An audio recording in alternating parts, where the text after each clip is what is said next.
Bak firasat, postingan terakhir Dony Kesuma sebelum wafat buat haru.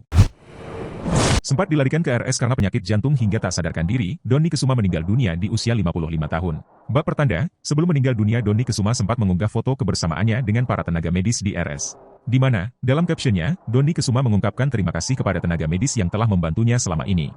Dalam foto tersebut, Dony Kesuma tampak mengajak para suster untuk berselfie. Tak lupa, Dony Kesuma juga berterima kasih kepada dokter yang telah menanganinya selama ini. Terima kasih para suster YG telah membantu saya tanpa henti. Semoga Tuhan selalu memberkati para suster dengan berkah YG tiada hentinya. Juga Dr. Hendra Kuncoro dan Dr. Ike spesialis jantung. May God always bless you, tulis Dony Kesuma sekira 6 hari yang lalu. Postingan tersebut pun kini menjadi sorotan para rekan artis dan netizen.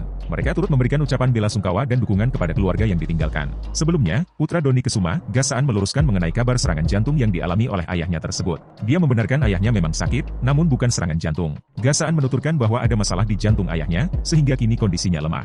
Gasaan Indira Kesuma menyebut apabila ini bukan kali pertama ayahnya masuk rumah sakit. Sebab beberapa hari lalu, Dony Kesuma juga sempat dirawat. Bongkar hasil tes darah, diakui Gasaan semuanya normal. Namun setelah sampai ke rumah kondisi ayahnya kembali drop hingga harus kembali ke rumah sakit. Saat ini kondisi Dony Kesuma masih belum sadarkan diri karena pengaruh obat. Selain mengidap penyakit jantung, Dony Kesuma ternyata pernah mengalami cedera beberapa waktu lalu.